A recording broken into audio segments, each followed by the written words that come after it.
By now, you've probably heard of the Armenian genocide, and maybe about the Rwandan genocide, but one genocide you probably haven't heard of is the one in Syria. Although many reputable news agencies are writing on it, it appears that most people haven't heard of it. So what is going on, and more importantly, why? Let's begin. The Alawites are a Muslim minority, primarily found across Lebanon, Syria, and Turkey. Since their inception in the 9th century, Alawites have faced persistent discrimination, often misunderstood and mistreated by societies around them. Historically, within the Ottoman Empire, Alawites were labeled as treacherous, systematically excluded from positions of power, and marginalized from mainstream society.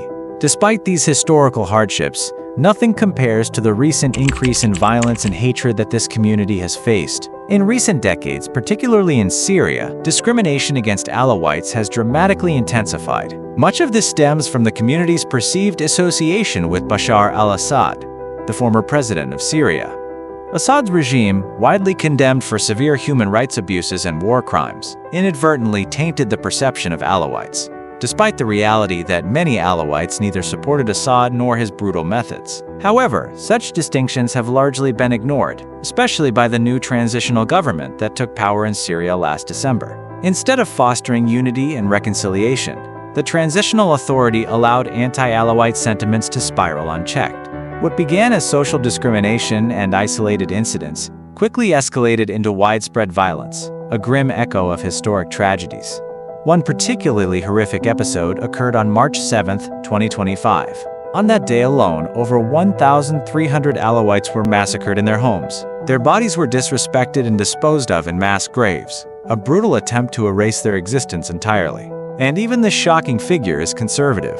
Some estimates suggest that the true death toll on that single day could exceed 50,000.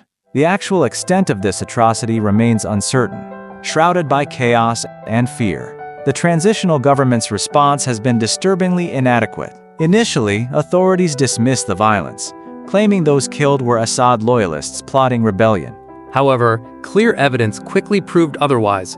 Survivors shared heartbreaking testimonies, including one woman who described the brutal killing of 4 innocent families. She tearfully recounted, "They killed 4 families here, women and children. I knew their names. They stole cars, money, and set fire to businesses." Such acts are indefensible, regardless of political affiliation. Despite international outrage, attacks persist. Today, over 11,000 Syrian Alawites have fled their homes, terrified by continuous threats. We cannot stand idle while innocent people live in fear. Now is the time to speak out, hold leaders accountable, and pressure international communities to act decisively. Every voice matters, every action counts. Together, we can prevent history from repeating itself.